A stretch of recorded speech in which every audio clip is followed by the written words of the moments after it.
Pada tanggal 6 Juni 1941, di tengah hiruk pikuk kota pelabuhan Surabaya yang masih dikuasai Hindia Belanda, lahirlah seorang bayi bernama Koisno dari pasangan Raden Sokemi Sosrodiharjo, seorang guru Jawa berpikiran maju, dan Ida Ayu Nyoman Rai, perempuan Bali berdarah bangsawan. Karena sering sakit, sang ayah mengganti nama Koisno menjadi Soekarno, dengan keyakinan nama baru akan membawa kekuatan. Sejak kecil Soekarno tumbuh di simpang tiga budaya, adat Jawa yang syarat sopan santun, spiritualitas Bali yang kental, dan kurikulum sekolah Belanda yang menekankan disiplin rasional. Lingkungan itulah yang membentuk kepekaannya pada perbedaan suku, agama, dan bahasa, sekaligus menanamkan tekad menantang ketidakadilan kolonial. Ketika berusia 11 tahun, Soekarno dikirim ke Europees Lager School di Mojokerto, lalu ke Hogere Burger School di Surabaya. Di kota inilah ia menumpang di rumah Haji Omar Said Cokro Aminoto, pemimpin Sarekat Islam. Malam-malam panjang di ruang tamu Cokro Aminoto diisi diskusi tentang pan-islamisme, sosialisme, hingga nasionalis modern. Dari percakapan hangat itulah Soekarno menemukan keterampilan berbicara, suaranya tegas, matanya menyala, dan retorikanya mampu membuat pendengar merinding. Selepas HBS, ia melanjutkan ke Technische Hogeschool de Bandung, cikal bakal ITB, dan meraih gelar insinyur sipil pada 1926. Gelar IR memberinya wibawa intelektual, tetapi hasrat sejatinya bukan membangun jembatan beton, melainkan menjembatani kesadaran bangsa yang terbelah. Di Bandung, ia mendirikan kelompok studi Algemene Studi Club, cikal bakal jaringan kaum muda terdidik yang kemudian melahirkan Partai Nasional Indonesia pada 1927.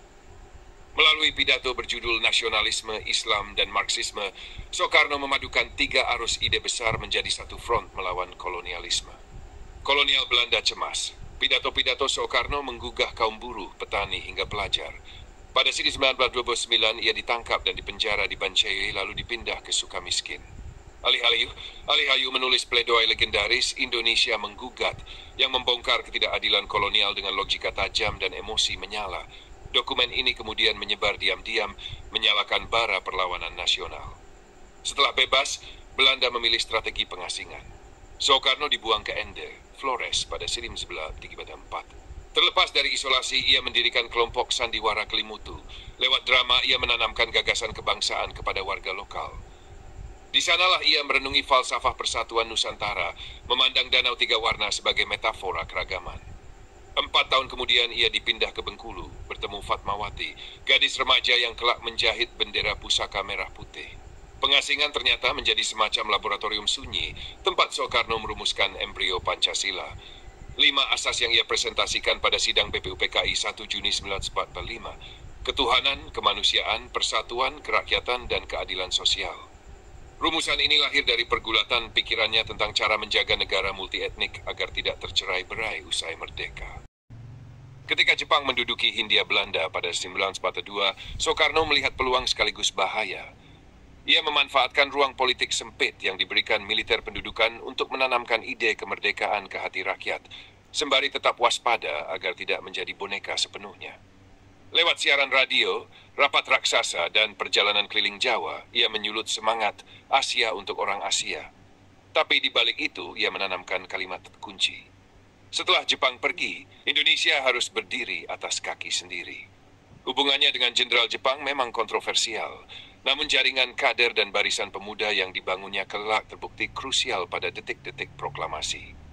Malam 19 Agustus 1945, di sebuah rumah di Jalan Pegangsaan Timur 56, Jakarta, Soekarno yang kelelahan demam malaria duduk bersama Muhammad Hatta menuntaskan naskah proklamasi. Teks itu hanya 2 kalimat, tetapi tiap katanya mengandung beban sejarah 3,5 abad penjajahan. Pagi esoknya, di beranda sederhana rumah itu, ia membacakan proklamasi dengan suara serak namun mantap. Ketika kalimat atas nama bangsa Indonesia menggema, ia bukan hanya memproklamasikan negara baru, tetapi juga tanggung jawab raksasa. Menyatukan lebih dari 11.000 pulau, ratusan bahasa, dan beragam agama di bawah satu panji. Tahun-tahun revolusi setelah proklamasi menguji kelihayannya sebagai diplomat. Ia berpindah kota dari Jakarta ke Yogyakarta, mendirikan pemerintah darurat, dan berbicara di forum internasional, menggugah simpati India, Mesir, Uni Soviet, hingga Amerika Serikat agar mengakui kemerdekaan Indonesia. Pada konferensi meja bundar 1949, Belanda akhirnya menyerah dan Republik diakui penuh. Namun tugas Soekarno belum usai. Ia harus menyeimbangkan arus ideologi yang terus bergolak, nasionalisme sekuler, politik Islam, dan komunisme yang menguat. Ia mencetuskan konsep Nasakom, perpaduan tiga kekuatan sebagai fondasi stabilitas, sekaligus Manipol USDK yang menekankan ekonomi terpimpin, demokrasi terpimpin, dan kepribadian dalam kebudayaan. Akhir 1950-an hingga pertengahan 1960-an menjadi panggung megah ambisi Soekarno, berdirinya Monumen Nasional, Hotel Indonesia, jembatan dan universitas, serta gelanggang olahraga terbesar di Asia kala itu. Konferensi Asia Afrika di Bandung 1995 menjadikannya ikon gerakan non-blok.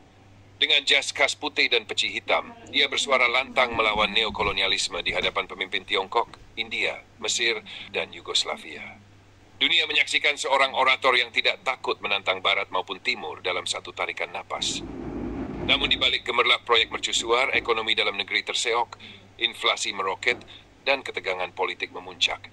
Konflik ideologi memanas hingga tragedi 30 September 1965 mengguncang negeri. Dalam pusaran kecurigaan dan perebutan kuasa, posisi Soekarno melemah.